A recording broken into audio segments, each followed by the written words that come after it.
Hey folks, Steve here. Welcome back to CollaboRadio for episode number 3. Pat and I are joined this week by our good friend and awesome internet producer, Jeesh. So this one is a lot of fun. Two things to keep in mind. Our new mixtape, Up Late, drops this Friday, March 16. So make sure you grab yourself a copy when that comes out. Or, if you're listening from the future, it's actually already out, so go grab yourself a copy of that. The second thing to keep in mind is that we do drop a lot of expletives on this show, so listener discretion is advised. Anyway, enjoy the episode.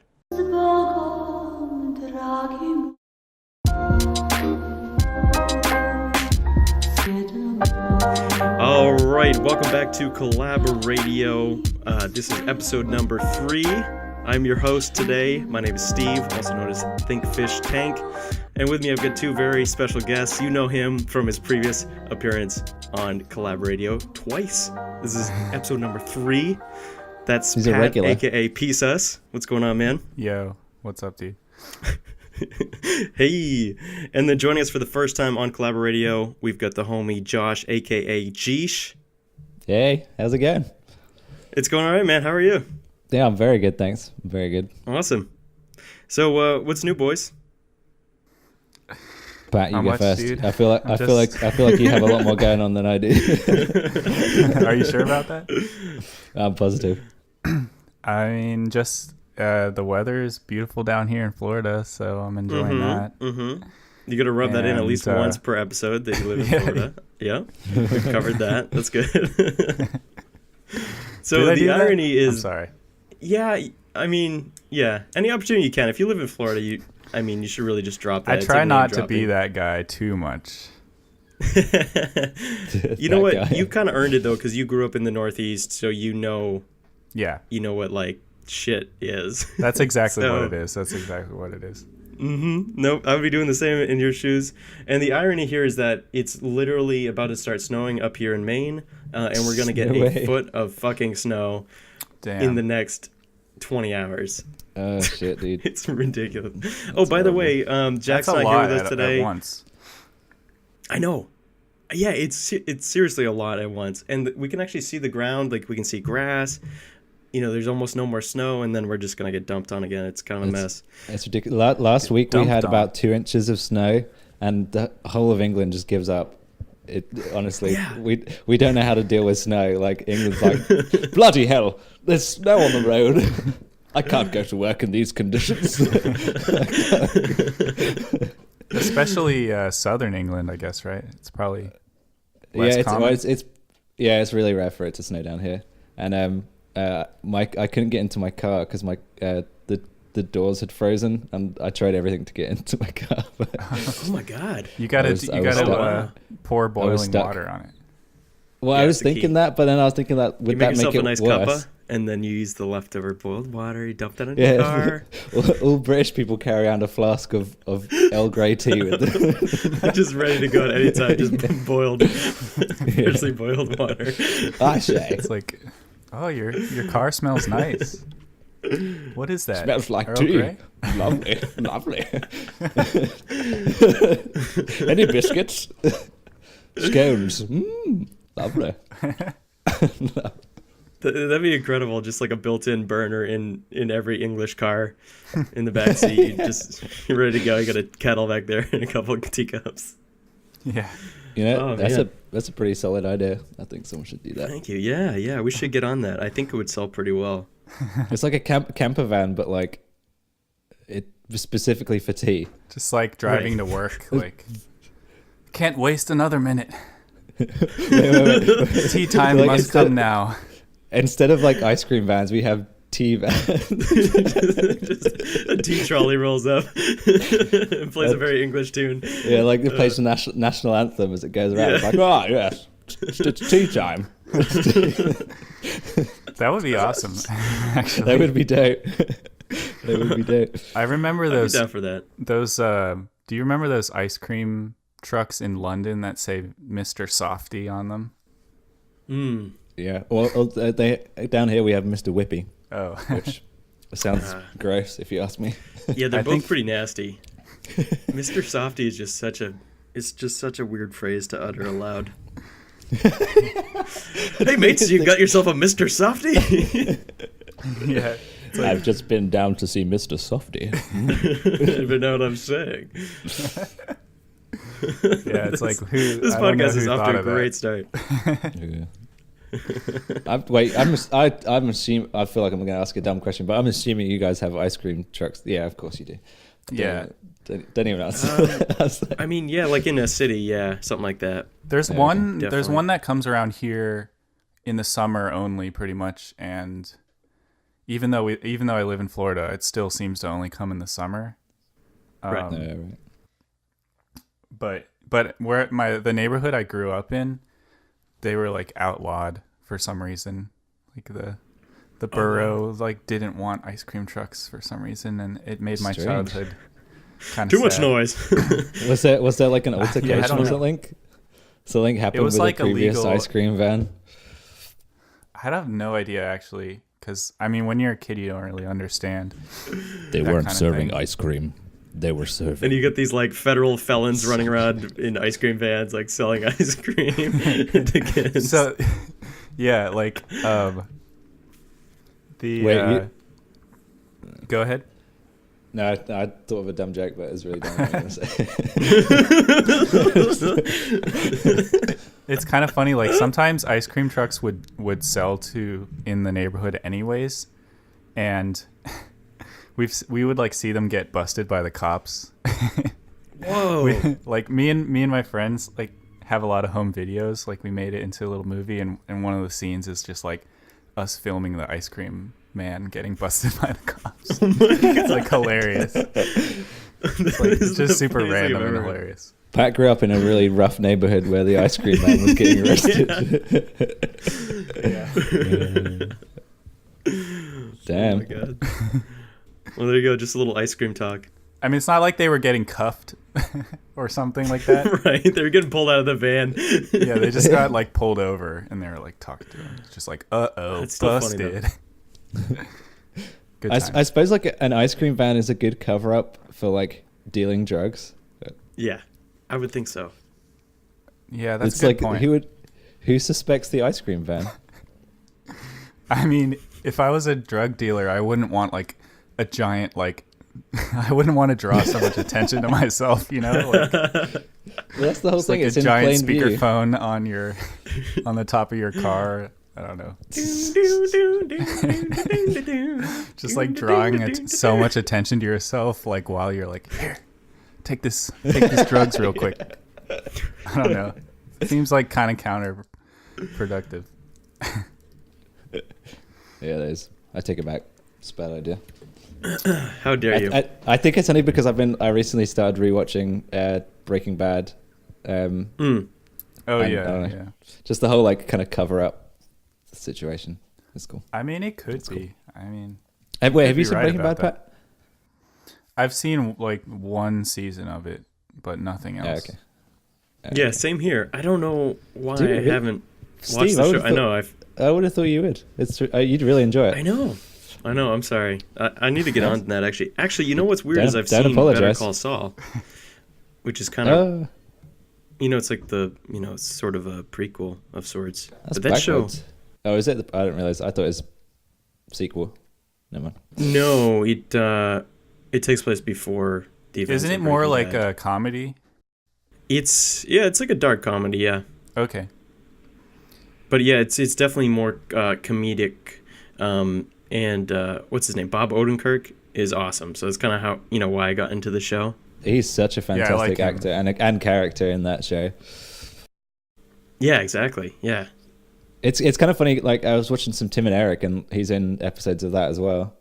Yes, exactly. Yeah. And Yeah. Comedy Bang Bang. Have you watched? Yup. Watched that? I think he's. No, That's I kind of haven't, how yeah. I, originally got into Bob Odenkirk is Comedy Bang Bang appearances and stuff like that. And what's the show? Mr. Show. Have you ever seen Mr. Show? I haven't. No. Okay.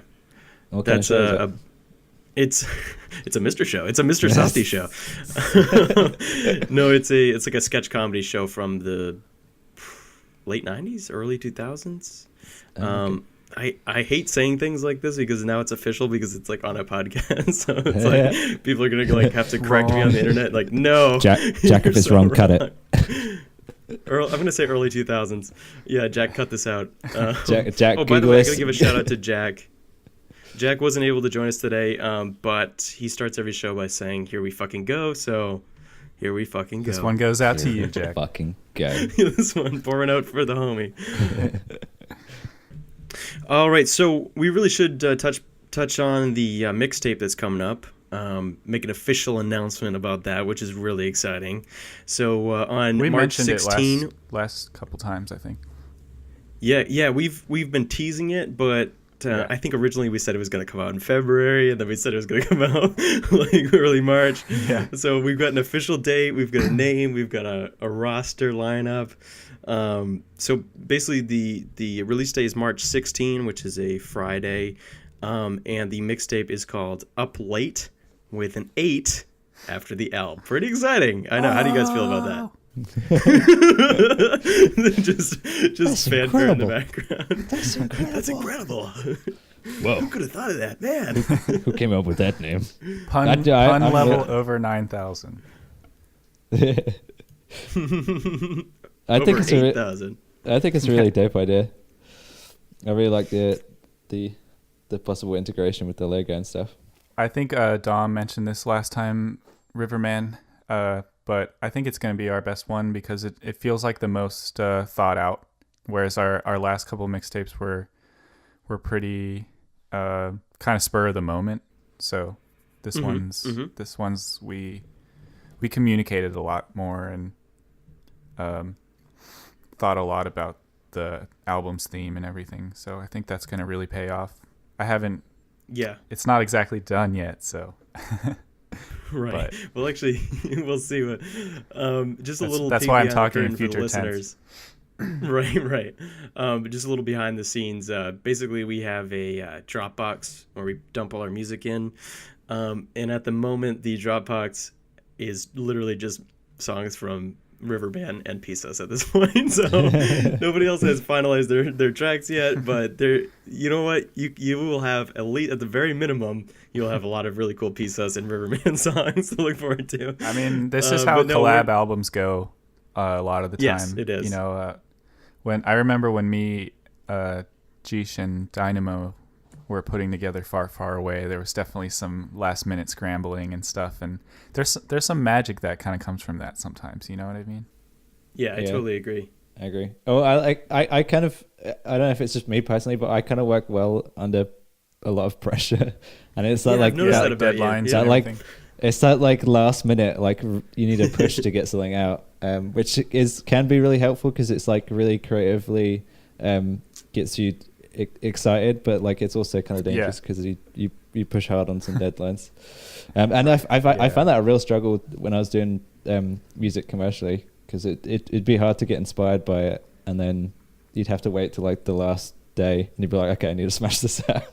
Wow. Yeah, that's crazy. Yeah I feel you.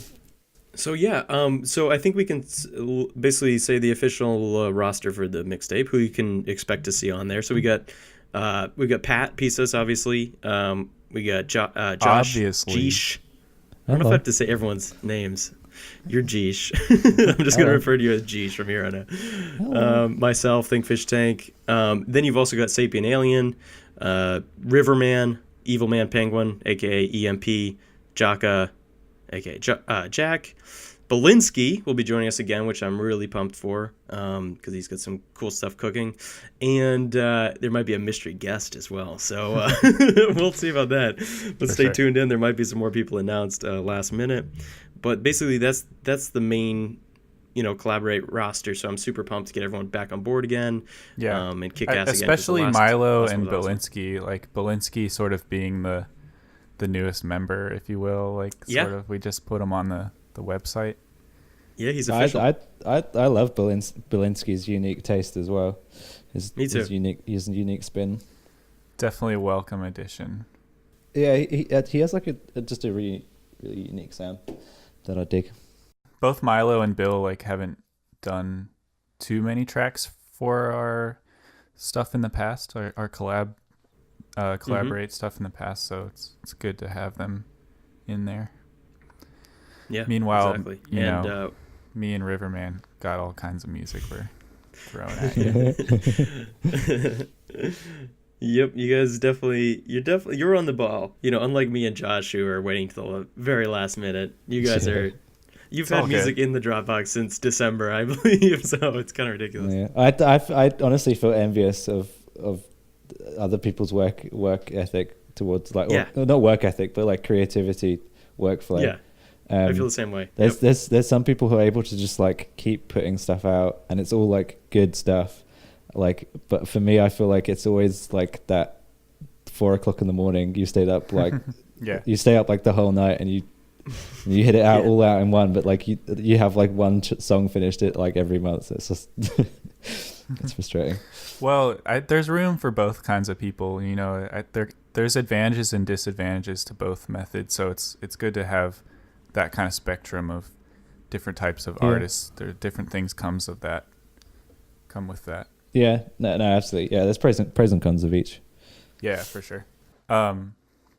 Speaking of music, I was randomly checking out. It was one of Pogo's recent streams, and he was shouting you out, Jeesh, and he was like, "Oh, Jeesh is coming out with an album soon." Yeah. Okay. Yeah. So I was like, "Oh, wait, is he?" Pogo's name dropping. I mean, like, I'm sure you do know, Pat. Like, I've been talking about this album for God knows how long.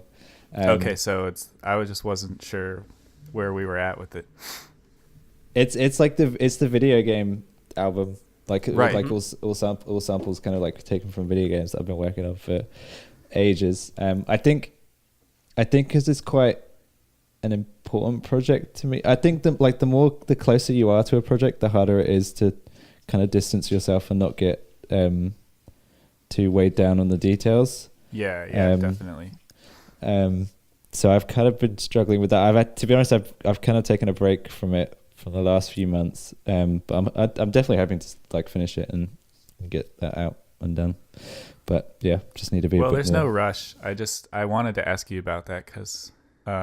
Yeah, I appreciate it. Yeah. He was especially he was mentioning especially that you were going to try and get it on Spotify. Yeah. I think I definitely think it's like the best way to kind of try and get yourself out there. It's weird like a lot of it's easier to kind of get like discovered that. I mean, but then again, it's always that balance of like, I don't know, you put a lot of effort into music and you do want to get it out there and listen to. Yeah. But you also kind of want to keep it as it's like your own thing. It's a very weird relationship you have, I think, as an artist between, like, especially when it's like all yourself, because there's like the creating and then there's like the self promoting and then and I feel like when I very first started making music, I was very much like against. I don't know why. Like I didn't like self promotion or anything like that, but I'm kind of coming around to it now. Or do you know what I mean? Like you don't like, I don't know, you don't want to like shove it in people's faces. You just kind of quietly be like, there you go. Thanks. No, I definitely relate. Sometimes I wonder like you see certain people that are like, yo, check out my fire mixtape, like spamming it everywhere, and it's like that's gonna be that me actually when this mixtape drops. It's like, I mean, it's a little obnoxious, it's a little overboard, but does that actually pay off for them? I wouldn't know because I'm not really like that. I try to find a middle ground. Yeah, I know. I think I agree with you. There's like a middle ground between there, but with regards to Spotify, I think like this, it just seems to be a place where it's easier for people to tap into music there. As much as people kind of some people hate Spotify. It's so easy to get it on your phone and like listen to it in your car. Like it's like what do I use all the time to listen to music to? It's Spotify. So well, I actually don't use it, so I think it's cool. I just happen to not. I use it. Well, I guess that's not true that I don't use it. I just like, it's not my main method of listening. Like I'll usually download the album if it's an album that I really want, like rather than streaming it. Yeah. Well, I mean, like for me, like with like I don't have like an iPod with me or like a CD player or anything like that. and like I mostly listen to stuff on my phone. So like I think it, in some ways Spotify it's a good thing. It does kind of screw over the artist to quite a big extent. But I guess, I mean, I don't know if I feel screwed over. I mean, it's definitely like it costs money to get it on there, and a lot of times it doesn't pay itself off. Yeah, not so much screwing you over, but more like they're kind of like just making money from you, but like you kind of have to be there because that's where everyone else is. In that sense, totally. Not in, but, as opposed to YouTube, like YouTube is free to upload anything, and it has the biggest user base, but it pays like the lowest amount per play, whereas Spotify pays a lot more per play than YouTube does, but it has like a smaller user base, and it usually costs money, especially if you're going through a trustworthy distributor, because there has to be a middleman between you and those kind of unlike. That's why I like Bandcamp and SoundCloud and YouTube so much, is because it's like you can just upload it yourself, but it's not really like that throughout. I don't know if everyone knows that, really. Like a lot of people think that they're all the same, but those more I mean, I don't want to say legitimate sites, but like iTunes and all those other web stores, there needs to be a middleman, which kind of sucks. I think it's a thing with like I wish kind of like I think SoundCloud definitely dropped the ball with their app, and I mean like Bandcamp doesn't really. There's not really a way to like stream on Bandcamp unless you sort of like on like internet browser on your phone. I think there's an app now, isn't there? There's a Bandcamp app that if you buy an album, you can like stream it from the app. Yeah. Oh, interesting. But like, you know, the thing about like people's streaming habits is like you're just gonna stream where you stream everything else, you know. So you're less apt to like pull up your Bandcamp app to like play an album you bought than you are to open up Spotify or Google Play Music or iTunes, where all of your other music is already streaming. So you know, it's like you got to win over a whole new audience. It can be tough. I mean, I just try to cover my bases, you know, just try and get it everywhere as much as you can. You try and cover your bassists? Bases, like baseball. Bassists? Steve, stop trying to force force a joke. Hey? Damn it, I'll leave. Sorry, guys. Bases? Bassists? Just trying to make a music joke. That's all. That's all. We need like we need a sad drum, you know, like just very slow and depressed. Yeah. Keyboard cat slowly turns up. But, anyway, where were we? I don't know. Oh, we were talking about Jeesh's potential video game album. Yep. Yeah. Potential or inevitable? Inevitable. That's right. I like that. I like Far that. out, man. I'm gonna start using that more often. But I think because like I'm kind of stupid where I'll like get close to finishing a song and then post a tease of it on SoundCloud, and then it'll be like a year later and people are like, hey, where's the album? I'm like, I'm still working on it. I think I think really some people don't realize like how tedious like making things is, you know, like people who don't make things don't understand that process, and they're like, what, you made one song, why can't you just make like 12 more and then release it, you know? Well, there's that, and then it's the other people are able to sort of, you know, different workflows, they're able to put stuff out more quickly, and it's kind of like, well, that's the thing. You have guys like P.SUS making us look bad. I also feel like Sorry, man. It's chill. I feel like we're kind of in a period of time where things are expected, like content is expected like daily. Oh, yes, exactly. Like because like YouTube, like you have people like, although it's in a completely different strata, but like I think it does kind of get people expecting things like more frequently, and if you're not uploading on a regular basis, then like you kind of disappear a little bit. You become irrelevant like really quick. Because it's so oversaturated. Like you need to be out there consistently so you don't get lost in the noise. But I will say that at least the people that are paying attention to you when you post those teasers, it just builds the hype that much more. You know, it's just like it's good teasing. I feel like because it's like a minute long and people are like, "Oh, this sounds awesome! I can't wait till it's done." And then you wait a while and they're just like, "Where is it?" Like, I can't wait. Like, whoa. Yeah, I suppose it does get a little bit of that kind of like back in the old days where like you'd hear a song, someone played a song and like it's not out yet, and people would be like, oh, it kind of gets a bit more of anticipation and excitement built up around it, and a little mystery. just and they hear enough. the final thing, they're like, it's fucking shit. It's fucking shit. Nah, I doubt it. I'd buy like physical albums, whether that's on like cassette or whether it's like CDs, because I think like it's still important to keep that kind of stuff up. I don't know if I'll do physicals of my album, but I think it's really nice to have like own something that like you're a really big fan of. And for have sure. a collection. Also, another thing I was like, I kind of want to get physical copies of all my albums. Physical. Let's get physical. Didn't let me finish there. Want to get physical I thought that was the end of your copies of my sentence. albums. Copyright banned.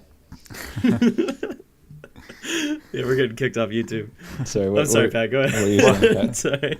I was going to say, I think I really want to have physical copies of my albums because, you know, who knows what's going to happen to the internet? Like, what if the internet just goes down and then you're just like, and then your computer breaks and you're like, what? It's all gone. Like, it seems so fragile. Like, the internet seems like such a permanent thing to us right now, but sometimes I get a little paranoid, I guess, perhaps, and it's just like, it could go down like that. And then where's my music now? Got to have CDs at least. Yeah. Wow. Do you mean your collection of music, or do you mean your music that you create? I was talking about the music that I create, but that's a good point too. Right. Okay. No, that's kind of where I thought you were going with it, but I just wanted to clarify. Because, it's like if I lost my computer, like, if I lost my cloud, like where I store all my music, and like the internet, something happened to the internet, that's all my music that I've ever made is gone. It's like, I don't keep it backed up. I honestly cannot stress enough that you should keep backups of stuff. I've had too many like moments of like scared moments where you feel like a hard drive, a hard drive's been like spotty. And then it's like, have I just lost like 4 or 5 years of my life? Oh no, yeah. No, that's I use the cloud for everything, so it's kind of like that. Yeah. But okay, right, yeah, that's right, yeah. I feel like Macs are pretty reliable. I haven't had problems with that, but I'm definitely, that's one of my main things I'm doing this year is just trying to get things backed up and also get things off the internet too that. Just in case the internet goes away. I don't know. That's been Well, like it's not too far fetched right about now. Like everything. It's funny you mentioned that. Do you remember? Do you remember in 2000s there was because I only just sort of remember this. The Millennium Bug. Do you remember hearing about that? Y2K, right? Yeah. When they're like everyone was worried that like every computer system will crash when it hits the year 2000. Right. That was a pretty hilarious like concept, but like the idea is that computers would reset because of the 0 0 0 0, and so everyone was like, we won't be able to, like stores will shut down and governments and militaries won't be able to work, and there's gonna be like this chaos. It was taken really seriously at the time. It was, it's pretty wild to think about. I was talking to my boss about it, and she used to work at the BBC, and she was saying like the night before they were like getting everything kind of like backed on and like archived in a certain way that if anything did go wrong, they could hopefully recover it. And I was like, wow. Like when I was a kid, like I didn't really pay attention. I thought it was like a I don't know, like a joke or something. It's like, what the fuck? This is real.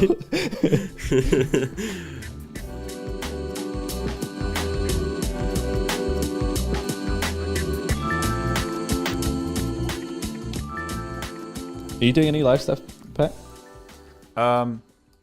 Yeah, that's one of my main goals. I posted that video the other day Yeah. which was it's looking awesome. That was kind of a way for me to practice. Yeah, because you recently picked up a keytar. Yes. I never know what they're actually called. It is a keytar, right? Yeah. Yeah. Yeah.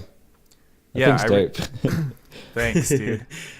I really wanted to get that because it's just so visually. I mean, it's a little silly. It's a little cheesy looking. It like reminds you of the 80s, but I kind of like that. But it's kind of nice that it's right in front of you and people can see you playing it rather than it being not facing the audience. You know what I mean? Yeah. It's just like a nice angle. And when I do play live, like every time I've played live in the past, it's kind of annoying. Sometimes people that work at venues, they don't really know like what to classify you as. It's like, so are you a DJ or a musician or what? Yeah, what are you? yeah. It's like, I bet. And I'm like, well, I'm an electronic musician, and like, here's my MIDI controller stuff, and they're like, oh, it looks like DJ stuff to me or something. I don't know. It's just like people. So like having the keytar front and center, I think brings an instrumental element to it that tells people like, oh, this is a musician, not just a DJ, and I kind of wanted to emphasize that whenever I play live. Yeah, I get that. Yeah, I think it's a really good idea. Thanks. Yeah. Yeah, I enjoyed that video a lot, and like I would definitely watch a set of that. You know, there's a lot going on, and I don't know, I really liked it. Yeah, I want to do more with it. I want to.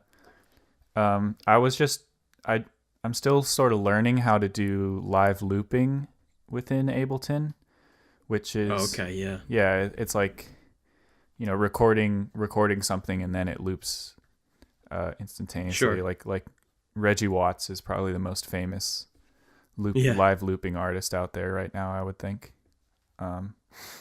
So that's a lot of fun. Like I could have a microphone for you know, percussion instruments and that kind of thing, and just like build layers. I want to post a few more videos of me doing that kind of thing too, just for practice and stuff. So yeah. Nice, dude. Yeah, I'm excited fun. when I come to visit you. You can show me some of the stuff you're working on. Oh yeah, dude. I'm pumped. Some tips and tricks. Yeah. Yeah. Oh, I'm still learning myself. That'd be fun. Like, I'll show you how it's done, kid. The past few years, I've just focused so much on like studio production and everything, and it's such a different, totally different set of skills, in my opinion, to do a live electronic set. So I'm still, I mean, I've been using Ableton in a live kind of way for a really long time, but there's just so many variations you can do on it. It's just, Ableton is so versatile. Like there's always different ways you can set things up. So I'm trying to find what works best for me, and like what's going to be really interesting, and like what's going to, like, I don't want it to be too complicated. I don't want it to be too simple. I want to be able to improvise. I want it to be able to not have it completely fall apart, or, you know, so I'm pretty excited to keep working on that. So no doubt. Yeah, I really enjoyed that video because it's like playing electronic music live is, you know, there's so many different routes, as you mentioned. Yeah. And you got to find that spot of like, you want to be doing more than just DJing, you know, because you can do that. If you're an electronic producer, you can just pretty much DJ your own stuff. But it's not terribly interesting. There's people that use turntables and just, you know, go full DJ and then maybe have like an extra sampler or something. And then there's people throw in. The way I used to do it was I just did Ableton, and then I had different pre-recorded layers of my songs, and then I could mix them together on the fly. Yeah, exactly. Which is a great way to do it. Yeah, exactly. Yeah, I mean, that's a pretty standard way of doing it, I would think. But I think I like the mixing of, you know, you're doing live vocals and you're doing live mixing and stuff on the guitar, and then the live looping too, on top of it. Exactly. Yeah. If you have all that incorporated, you know, that's interesting for you, and it's also really interesting for the audience, I would think. rather than just watching a guy looking at a computer, which is, what most of, watching, like electronic musicians is. Yeah, I think it's a really hard bridge to try and cross as an electronic musician or someone who likes samples. It's really difficult to try and cross that bridge into entertaining to watch live. I did watch I saw Tennyson live a couple months back. Actually, it was last year. And they had quite an interesting setup. Because I didn't realize it's a brother and sister duo, and the sister plays electric drums, which I think they just for each song they map a different kit to it. Yeah, right. So, and then he plays keys and sort of triggers samples and things like that. And it was a really interesting dynamic to watch those two kind of play off each other. Because like it's seeing like real instruments being played, and I think that is something that people like to see. I mean, I suppose the only other thing that electronic artists can do, or someone who doesn't have like an instrument kind of on show. I mean, just thinking this off the top of my head because I went and saw Igloo Ghost. And even like Flying Lotus. Like they'll use like a lot more kind of like video and visuals to kind of interact and engage with people. Like it's all triggered from the music that's playing. I don't know if it's I think it is live done, not live done, like live performed live video. So I think that's another way that you can kind of add a bit more interactivity, I suppose, with music and what's bit like performing. I think most people, I think Pogo does that too, and I think he's kind of unique in that he does it all himself. But I think a lot of other electronic artists that want to incorporate video, like hire a VJ to mix the video for them and to get it to line up. That's from what I understand. So I mean, when Flying Lotus, when I saw Flying Lotus, he said that like he has like a crew that are kind of like doing stuff as well as him as he's performing. So wait, did you chill with Flying Lotus? No, it was at the end of the me and I thought you were just chilling with Flying Lotus. I was going to wait, you really buried the lead on this one. I forgot what his real name is. I was going to say like Theodore. Steve Ellison. Steve, me and Steve were hanging out. Just chilling with Steve.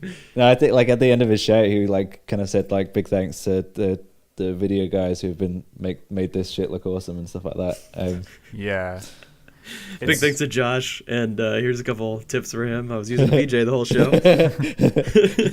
Josh asked me an interesting question. It's just like the whole thing. The end of the show becomes like a Q&A with you specifically. Josh tweets, "How do you get your videos to look so good?" Word. Yeah, I have seen him live too, and the visuals are great.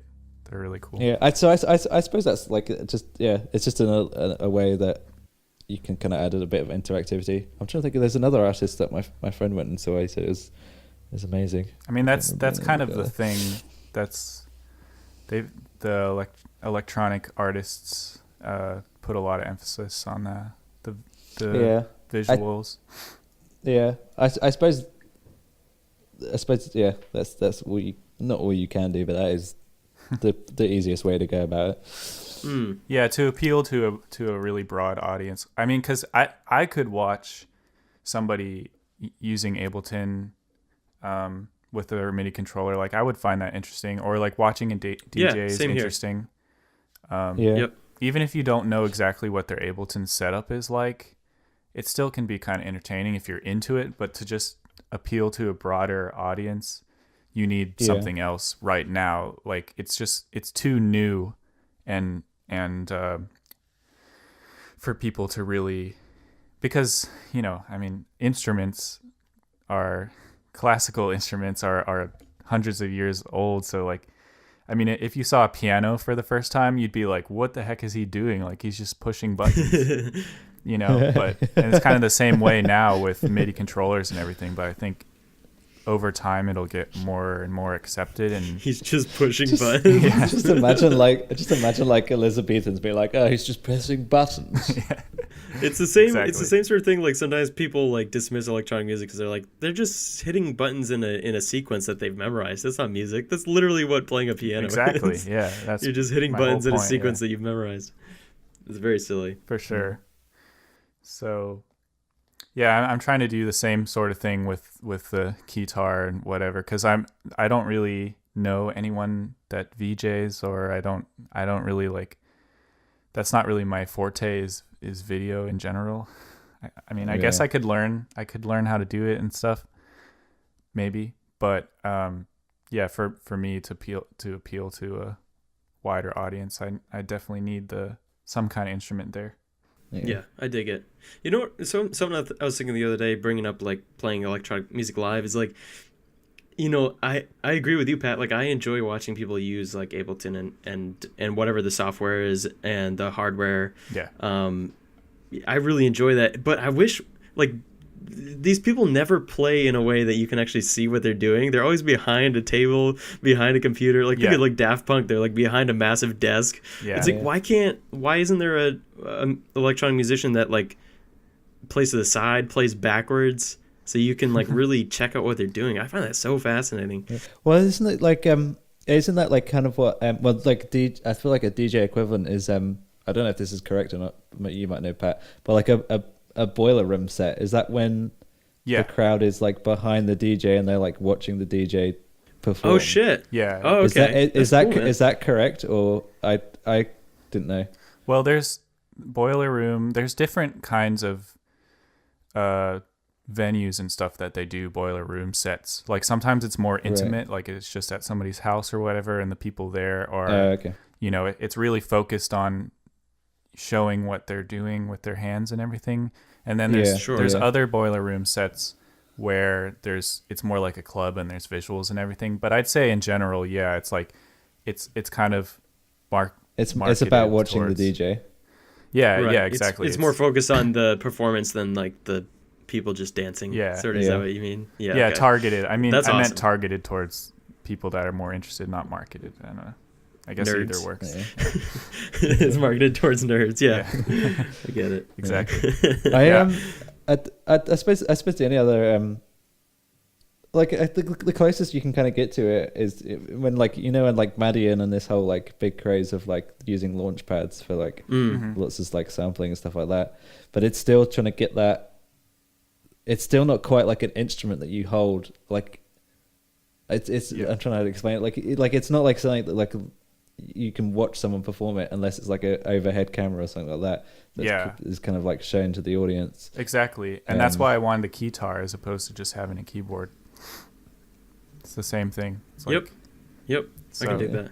Yeah, I think that's why people like guitars so much as opposed to piano.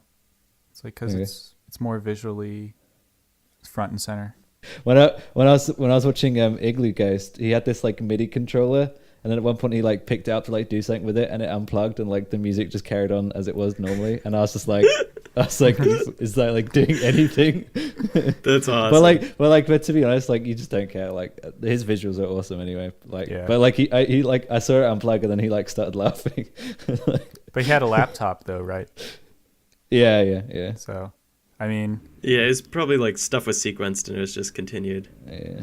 I don't know. I'm sure it probably makes sense different. why it happens. There's definitely different tiers of people that try harder than others. To be honest, I would think. Yeah.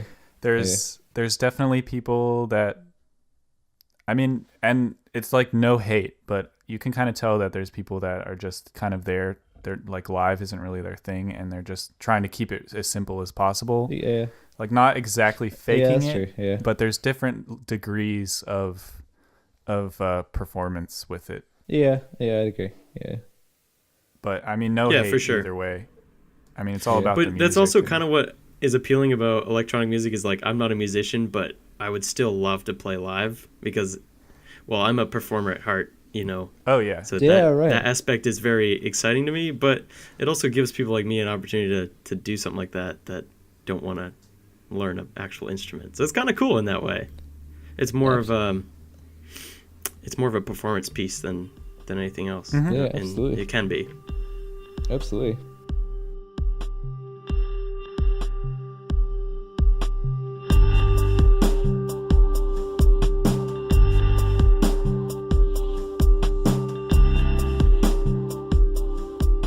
So, do you guys do you have any ambitions like for 2018 with your music? Like, it's still pretty early in the year. I was just wondering, like, I know Josh, you have the album that you probably would like to see finished in 2018. I would think. I mean, no, I'm not trying to tell you to make promises, but no. Make a promise now. I need that EP, know. man. Or I need to know right now.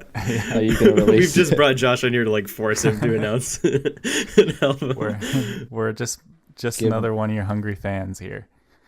Give me a date. Exactly. Oh, dude, there's one kid who like every time I upload something, he just comments Django Unchained remix, Django Unchained remix. Every time. Oh, I forgot about that though. So I guess gotta get on that, dude. I do want to finish the I forgot all Django about Unchained that. remix. I think I mean, like, it sounds really cliched, but like I feel like my ambitions is to upload more frequently and to actually follow through and finish things that I've started. Yeah. I kind of had the tendency to kind of pinball through projects. I think because I really thrive from having like structure, and I find it hard to like I really like collaborative projects because it's kind of like a common goal. Everyone like, you know what you're working towards, and there's a fixed date, and like you can hit it or be slightly late for it. Well, I think like part of my question wasn't even so much about finishing things. Right.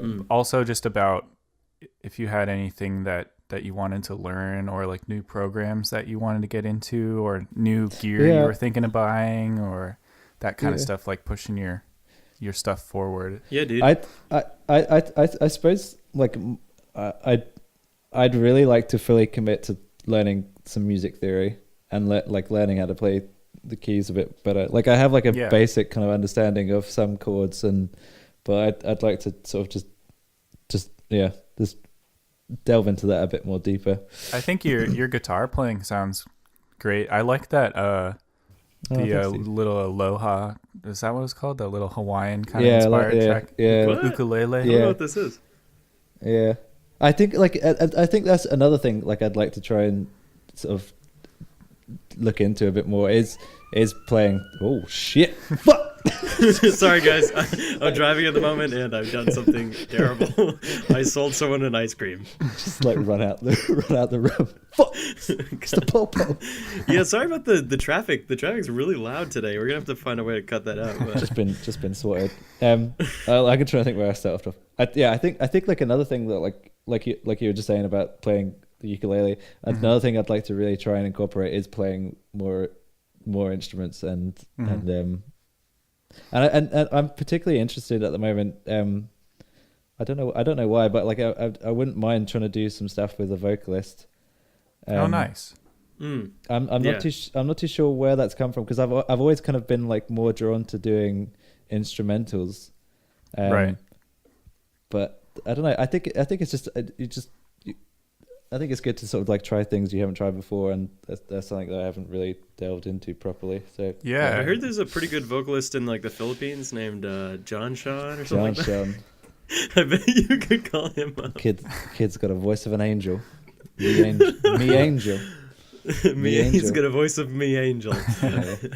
I mean, there's a girl. I think she's London based. I'm probably incorrect in this. Natalie Evans, who plays. She's a harpist and a singer, and she said that she kind of likes my stuff and like wants. So we're trying to sort of like work something out, whether she just sends me vocals and then I kind of work something out to that, or vice versa. But yeah, it's interesting. Could be a bit of back and forth, a little back and forth. Yeah, that's something like I'm kind of excited to get into and try out. Yeah, that's awesome. What about you, Steve? Yeah, I think my ambition for this year, honestly, like my big ambition is just to make Collaborate like happen, and it's been a goal of mine for like the past 6 months. You know, because to really get like collaborative stuff going, because we would do stuff now and then, but it never had like any structure. So, you know, I was like, it'd be cool to make Collaborate, you know, something of note. Yeah, like more consistent. Where we can all work together all contribute. Yeah, exactly, consistent. And so I think we're on the way, definitely doing these podcasts, doing the mixtapes, having the website up. So that's my goal for this year, is like just Right. keep building on that. I want to do at least another release this year, a bunch more podcasts. But as far as like me musically, honestly, I do want to delve a little bit into live stuff, and I don't know like what my end goal is, if I will actually play live shows, but that's the side of it I've been wanting to get into for a while. So I think I'm gonna buckle in a little bit, do some research, and just find the best way of doing my stuff with different hardware and stuff. And I've got my SP404, so I'm gonna mess with that. And man, Maine is like not a great environment for this, but I really want to like start like beat parties. Yeah. Like that'd be so chill. But there's just not a whole lot of that in Maine, especially in my part of the world. Dude, you gotta make that scene. That's kind of what I was thinking. I was like, someone's gonna start it, right? Yeah. But yeah, beat parties would be so much fun. And that'd be a good opportunity to like try live stuff out and stuff like that. Yeah. I'm trying to think of what else. I'm definitely gonna put out an EP this year, which is something I haven't done in a long time. And as far as like physically trying new stuff, I don't know. I just want to try something totally different, because I kind of get stuck in my own sound. And I've been doing a little bit more with like micro sampling and stuff, which I really like. I think that's definitely something I've been enjoying. Yeah, like much. So I think I might try I noticed. Yeah. Yeah, really exactly. Cool. Yeah, that speaks to me a little bit more. Yeah, exactly. Yeah, is it Starboy? Is that the Star? Yeah. The name of the Yeah, I really like that. It's the name of that. I forget the name of the original. The original is called Starboy. Mine is called Church Shoes and Money. Okay. I preferred yours to the original. Oh, cheers, man! Oh, that means say. a lot. Oh, thank you. That was a lot of fun. I was gonna say, even if you don't play live necessarily, just taking a different approach towards the realizing music could be helpful, even just for your process in making it, because there's a lot of benefits to it being like really premeditated and like going in and clicking and doing everything with your mouse and keyboard and stuff. But if you're like thinking about live, the kind of skills that come with that, timing and doing it with your hands, like rhythmically and everything like that could be that could help you like broaden your horizons and everything. So yeah, for sure. Yeah, it definitely won't hurt. That's for sure. Yeah. Like trying new stuff, isn't gonna hurt. It's only Are you thinking like specifically like playing at venues and things like that, or are you thinking like live streaming and things like that? Cool. I mean, ultimately, I've always wanted to play live music. Because I'm a performer. I don't know how much people know about me listening to the podcast, if they just know me as an internet producer. But my full-time job is as a stage performer. I'm an entertainer. So I tour around doing that. So that aspect is always appealed to me. Yeah, and I remember you doing stuff stuff live. I remember you saying that like one of the guys you used to do some work with, it was very much like performing music, or kind of it was, the whole part of the performance was musical. Have you? I showed you the videos of AudioBody, right, Josh? Yeah. Have you already explained that before, or is that? I haven't talked about it on the podcast. It's a little bit tough to explain, but if we got time, I'll jump into it. Try to do it quick. Yeah, go for it. Actually, there was a guy on the previous mixtape we did in the air, AudioBody, Matt Tardy. He's that's right. He was on the mixtape. I forgot about that. Yeah. He actually, that was a dope track. I forget the name of it, but our memory of like just earlier, we were forgetting things about that mixtape. Just like, wait, what do we? Yeah, do? Our memory's not doing so well. Anyway, so he's been producing like electronic music since like, I don't know, 2009 or 2008 or something. And he was a juggler. That's how I got to know him. And he used to be from my area up in Maine. And he and his brother had a juggling show, and he wrote music for the juggling show, so they didn't have to use stock music, or they didn't have to use other, other music. Yeah. You know, they actually used to do like a lot of Chemical Brothers and stuff like that. They actually had some cool stuff, but they wanted all original music. So he basically learned how to write music and then composed an entire soundtrack that was their show. And so over the years, he just kept writing music. And he had this song that was on a YouTube video that got kind of big. So a lot of people were just exposed to their music. And this was the early days of YouTube, so I'm not even sure what year we're talking there. Like, I think 2009. It was one of those early viral videos. I could have sworn I saw it back before I had... I'm sure you have it. It's the one with the Coca Mentos. Yeah. Where, like, they do all the geysers with the Diet Coca Mentos. So basically, like, his music got exposed to, like, a national, audience. And so he started selling CDs, and, like, people were asking about, like, live events as AudioBody. And he's not like a proper trained musician or anything like that. He's a juggler. So basically, he and his brother tried to figure out a way of performing the stuff live. And they're stage performers, so they came at it from a totally different angle, which is kind of why it's interesting. Basically, they created this show also called AudioBody, and it's like a 2-man act, and it's sort of variety, and it's comedy, and it's like a family show. It's kind of like a la Blue Man Group, that style of humor. Yeah. But basically, it's all electronic music played live on inventions. So, like, the key part of the show is like a 16-foot drum set made out of bungee cords, and every bungee cord is a drum trigger. It's like just a giant MIDI controller is what it is. So, and then later on, once I was a performer, I actually trained to do this show. So now I perform this show as well. And what we do is we just like bang on these bungee cords and we play these whole songs in this like giant MIDI controller. It's really neat. And we have like jumpsuits that we wear that we can trigger sounds on our bodies while moving around. And we've got like a contraption where we play songs while juggling. And it's just basically like a show built out of inventions and electronic music and MIDI controllers. And it's pretty neat. It's awesome. And it's very cool. And I could say that because I perform it, but I didn't help like build any of this stuff, so I could still be kind of in awe of how well it comes together. Sometimes I'm in the middle of a show being like, "Wow, this is actually pretty cool." But this is great. I'm awesome. It's like I'm not patting myself on the back when I say that because I'm just the body doing the stuff. I'm fucking amazing. Well, I do say that as well, but yeah, that's unrelated. So definitely we'll post a link to like at least a video that gives you a quick idea of how that works. But yeah, I think definitely it's really fascinating if you're into electronic music.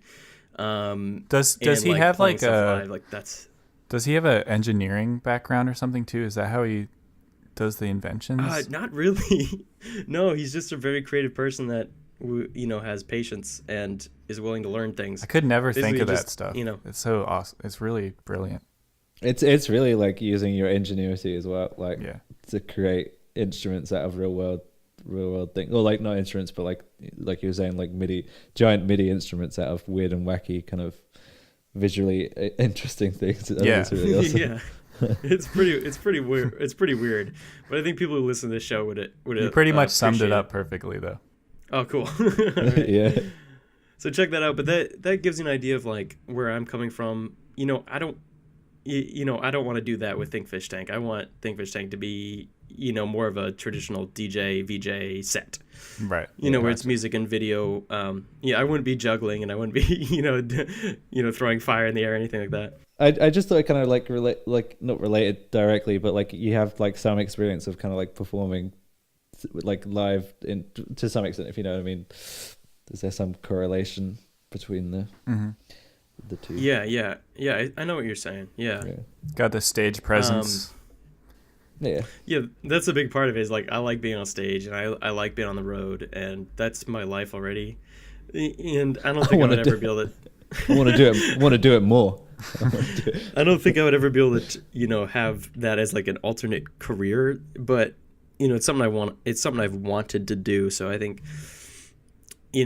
I just playing a couple tiny venues, like cafes and things like that would really make my day, and I think it'd be a good place to start. I mean, that's a goal for sure. I totally respect your like where you want to set the boundaries between ThinkFishTank and just Steve the Juggler, but it would be so cool and unique to like have like an electronic musician person or DJ or what have you, and then he just all of a sudden bursts into like some juggling routine. That would just be so cool. That's a fun idea. Just like juggle in something. In my mind, and then I would want to keep those very separate, but I get what you're saying for sure. Yeah. It would make you stand out a little in some way. I mean, I know AudioBody already is somewhat similar, but it's still pretty unique to you, I would think. You know, like how many people are both into juggling and is really good at that, and both also into electronic music and good at that too. It's like, I don't know, you could like juggle things and then push a sample in between your yeah, it's you know, I've been just toying don't with the break idea your gear. Right, just dropping clubs and rings on my on my he's computer. got like 3 launch pads, and you like juggling them and hitting Oh my god. I would be on the edge I've of my actually been seat. toying with the idea of like I do want to find a way of like doing live triggering stuff in my juggling show. Gotcha. And I'm not sure how it would. An idea I had was actually like having a person from the audience like trigger stuff while I juggle, which I don't know how well that would work. Oh but I think god, that's a fun. It's a funny idea. You'd get someone who has like no rhythm whatsoever, and it would like throw you off. Well, as long as it's like quantized, you know, they could just like trigger random you shit could do that in any pattern, and I think it would at least be funny. They just steal the MIDI controller, just like they just walk off. Yeah, it's like, yes, I'm out of here. Cool, see ya. I'm selling this. Yeah, they thought it was a giveaway. Thanks, dude. Oh my god! It reminds me, I was doing a show the other day, and I was in this tiny venue. This was a juggling show, obviously. I was in this tiny venue, and there were 350 people in attendance, and so it was like wall to wall people. You could hardly move. And I had gone out to my car to get like some snacks, went back into the venue, and I couldn't get to the stage, the quote unquote stage, which is just a space at the front of this room. And so like I finally got there. It took me 10 minutes of like pushing through people, and like stuff was missing. Like I have a folding chair I use in my act. It was totally gone. Like my show shoes had like disappeared. And I like have a hamper, you know, like one of those like black laundry hampers that I put a bunch of my props in. It was full of trash because people had just thought it was a trash bucket. So all of my props just had trash on them, and I was like, okay, this is gonna be a really fun show. Where was it? Like in the ghetto? This was actually a gig I did in New Jersey. So yes. That explains it. Yeah, that explains it. Yep, you're right. I don't even know New Jersey. Well, you're right. Like, you nailed it. That explains it.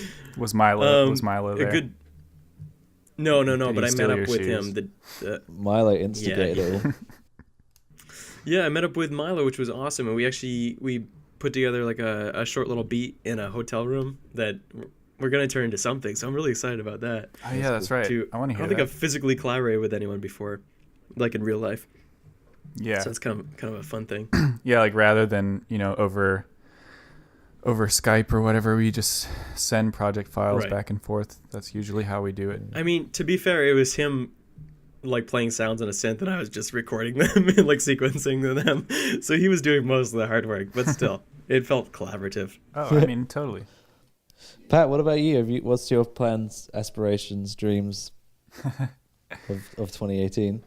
Well, I feel like I touched on it already a little bit with just, you know, wanting to get the live set to be better. There was something else I was gonna say, but it's escaped me for some reason. I want to be better. I'm just like trying to grind. I'm not even thinking about the year time frame necessarily. I'm just trying to be consistent with uploads and do different stuff. Like, I'm constantly. I mean, I do this full time, so I'm constantly trying to figure out how to make things better. Yeah. So, Right. I'm definitely close to. Oh, I did remember what I was going to say, but I'll say this first. I'm close to having like an EP potentially if I want to do that. Oh my god! Again? You literally just put out an album. Yeah. You're literally making all of us look bad. I mean, it's not really official announcement or anything, so no promises. But like, That's I'm awesome. usually kind of ahead of myself. Like the releasing process takes time, so I have time to make stuff in that process. So. Yeah, okay. For sure. I mean, dude. it's a long ways off, regardless. But also another one of my goals to experiment with this year is to make more non-sample based music, like sure. Okay. just perhaps an album of completely original. I mean, not to say my other stuff isn't original. I think it's pretty transformative enough to be called original, but actually, made from scratch kind of things, like traditional compositions. So I want to work on that. Like you were saying, you wanted to record more real instruments. It would be it would be stuff like that and synthesizers and it'd be kind of like a rule. It'd just be like, oh, no sampling. That would be the only barrier, really.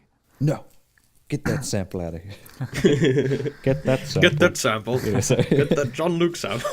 I mean, there's a lot of it's kind of hard to say that though, because it's like sample is like such a wide term, because technically I would allow myself to use like old drum machine samples and kind of stock sounds perhaps, but like it wouldn't be like a crate digging kind of record, basically. Well, I remember you saying a while back that you were thinking about like trying to make some music for like video game video game compositions and things like that. Yeah, Is that something you're still wanting to do? I kind of I go back to that every once in a while. Like, that's a good outlet for me when I don't really feel like making the kind of stuff that I make under P.SUS. I mean, you can go to my alternate SoundCloud called It's Just Patrick S, and that's where I post my video game inspired compositions. So I mean, I haven't really had any opportunities quite yet, at least recently, to compose for a game, but I'm trying to keep my chops up with that. Just I'm trying to get better in that regard too. And honestly, like the non-sample based stuff that I'm thinking of making might go under that. Under my real name, just for some like artistic separation. It'd be like it'd be a side project. So. Oh yeah, okay. So I'm that's in my head. That's swirling around in my head somewhere. That whole kind of thing. Yeah. We'll see what happens though. I don't know if you're familiar with the artist. He kind of became quite popular from like making beats. Harrison, I think you do. Yeah. Do you know him? Yeah. He like his newer stuff. Like he's making all like kind of like synth based albums now. Very much like inspired by kind of like old school kind of disco.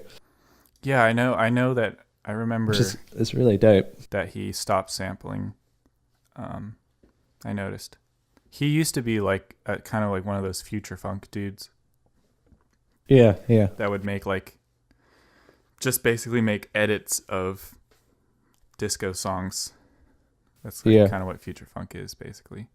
Yeah, but but I think it's really interesting that he's now like doing like like I don't know. I don't want to call it like more original, but like original compositions and I would call it more original. Yeah. He was. I mean, I liked his future funk stuff, but he was always more than that. So, he's definitely. I like his new stuff too. Oh, that's pretty music.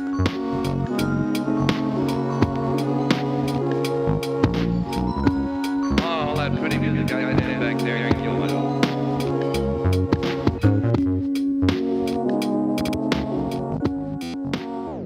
Yo, Pat, I got myself a Google Home yesterday, and I was trying it out. And I was like, "Hey Google, play ThinkFishTank," and she says, "I'm sorry, I cannot help you with that." And I was like, "Fuck you." And then I was like, "Hey Google, play P.SUS," and she says, "Playing." Oh my god, there she is. Go away, Google. And then she says, playing P.SUS. Oh, Like she had to correct me. It's like, playing P.SUS. But the good news is you can tell your Google Home to play P.SUS and she will play P.SUS. So it's pretty good. I played like that's strange that. Yeah, I guess it does pronounce it that way. Yeah, the text-to-speech But thing. I mean, it was cool that she actually knew who you were. That was neat.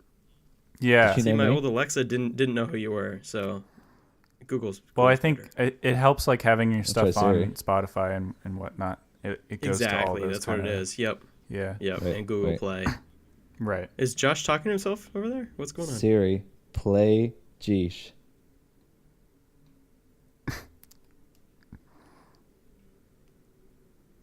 What the fuck? Let me see if I can. It's just playing some lemongrass. God. What the fuck? Same difference, right? Hey Google. This Hey Google. stop. Play P.SUS. I want to try it. We derailed this. Okay, P.SUS feed. 50 Cent by Tory Lanez. Oh no. What? Close enough. Play P.SUS. Play P.SUS. No. Okay, P.SUS. Play P.SUS. Sorry, I couldn't find paste that in your music. P.SUS feed. 50 Damn it, Cent by she Tory can't- Lanez, sure. See, I'm just trying it on my phone now. Play Google Home figured it out, Pogo. but the phone can't. I couldn't find Pogo in your music. Pretty sick. Oh, it's in you. Yeah, I set my That's. I set my Siri to Australian. Play P.SUS. You're saying you don't have Pogo in your music? No, sorry. Play P.SUS. I don't have any music on this phone except for lemongrass. Apparently, I don't even. That's all you need. I think it's because it's synced from my iTunes or something. It's probably streaming it. Oh, dude, she did it. Has my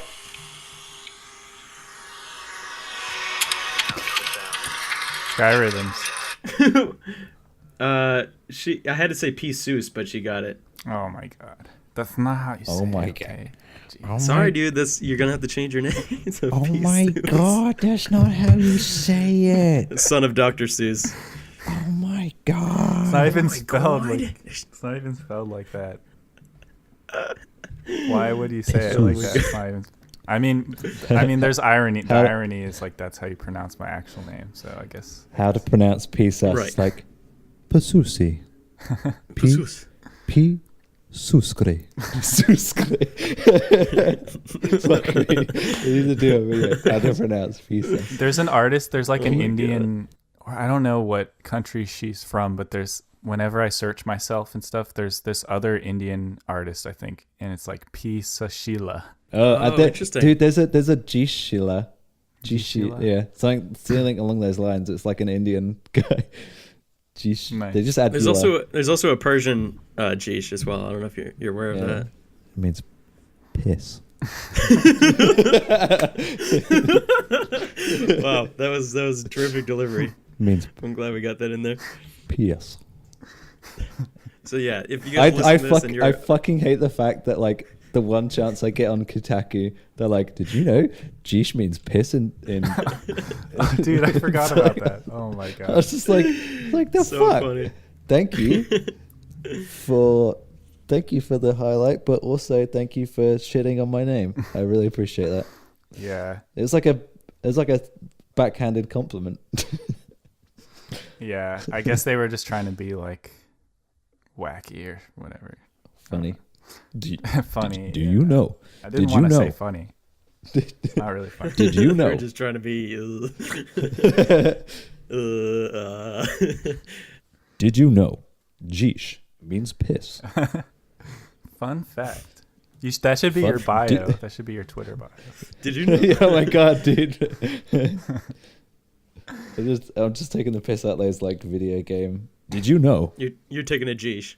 Did you know Mario was first invented by Mir? Yeah. By Jeesh. You know. Did you know Zelda was first sampled by Jeesh in 2001 when he was a baby boy? Did you know Rayman was originally French? Whoa. Sorry, I'm fucking just derailed this. Let's get back to the conversation. Is that true? Because that kind of makes sense with a name like Raymond. Yeah, Rayman's French. Ubisoft. Raymond. We play the Rayman. Hey, wait. Do you want to play some Rayman with me, my friend? My friend. My friend. No. I do not have time for Rayman. This doesn't sound French. I'm busy with this baguette. It sounds so... Dude. That was not French. Damn it. That was some Rayman does not look Eastern French. European. Where is his cigarette? Yeah. Dude, I swear the French, when I went to Paris, so many French people smoke. Mhm. I noticed that. Considerably more than like London. There's more people like just walking around with cigarettes, and we went the club we were at, people were just smoking in there. That's illegal.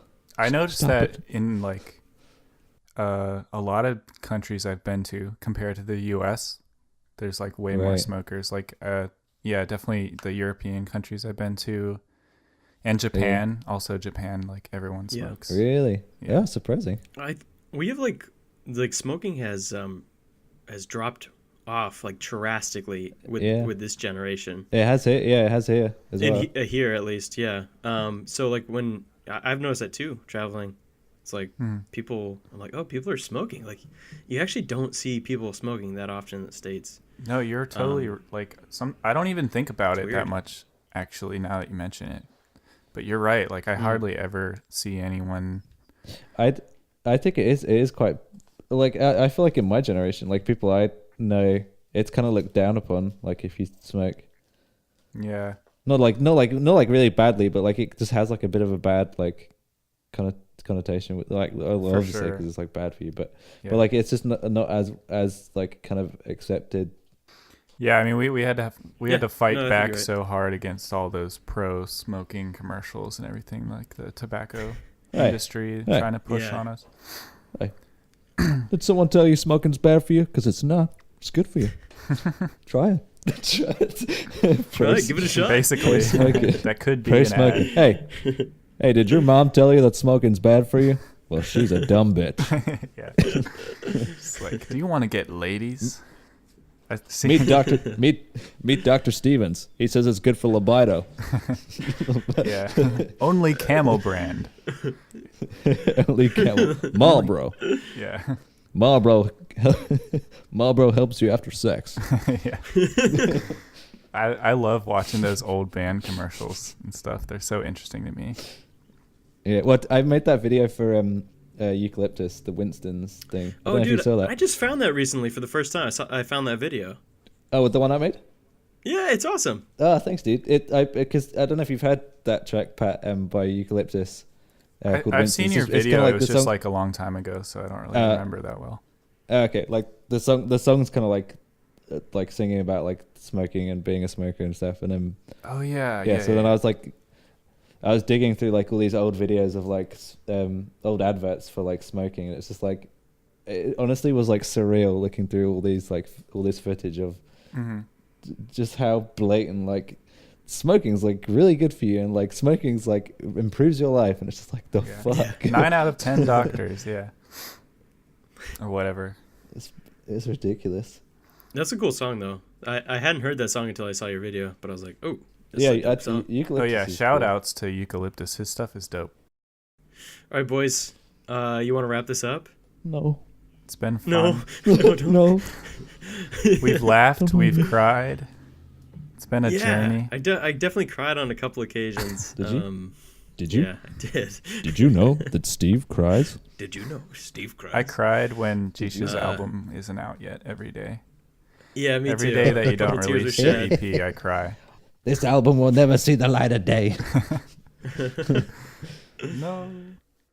All right, guys. I want to thank Pat, obviously, for joining us, as always, and Josh for tuning in this time. That was a lot of fun. We'll do a quick round of plugs, make sure everyone gets in what they want to plug, and then we'll wrap it up. All right, so I'm going to go first. Basically, check me out at ThinkFishTank.com. You can find me on Bandcamp, SoundCloud, YouTube, all that junk. And the big one, obviously, is the mixtape, March 16, okay? definitely tune in March 16. We're going to be dropping this mixtape. All your favorite artists, a lot of your favorite artists, P.SUS, Jeesh, and a bunch of other guys. And the cool thing is part of the proceeds will be going to charity once again, like last year. Last year we did the Crohn's and Colitis Foundation. And this year, part of the proceeds will be going to the Organization for Autism Research, which is really cool. So I'm not sure what percentage of that, but quite a bit of the money you donate to the album will go towards that. So check it out, March 16. It's called Up Late by Collabor8. You can check that out on Bandcamp. Just search Collabor8. All right, Pat, hit us with your plugs. Well, as I've said in every other episode, P.SUSmusic.com. If you haven't heard it yet, I released an album recently called Temporary Sensations, so I'd love if you would listen to that. If you haven't heard it yet, just check that out. So yeah, peace be with you. Cool. P.SUS be with you. Yeah, all right, Jeesh, hit us with the plugs, dude. Take us home. Well, I just want to say thanks so much for having me. The only place I'd say to go to is my YouTube, which is youtube.com/Jeesh, and SoundCloud, which is I think it's just Jeesh as well. Real simple. I don't know why I had to look that up, but I did. That's awesome. So definitely check out Jeesh. If you have not heard his music somehow, you should have by now. But definitely check him out. Check out P.SUS, obviously. And buy up that mixtape when it comes out March 16. Awesome, guys. This has been a lot of fun. Cool. And we'll do this again soon. We'll have you both on, and we'll shoot the shit some more. Thanks, Steve. Steve. Shoot some more. That's Shoot, right. sure. Thanks, Steve. I really appreciate it. Pro podcasters. Absolutely. Right here. Yeah. That's us. All right, here we go. Roll the outro.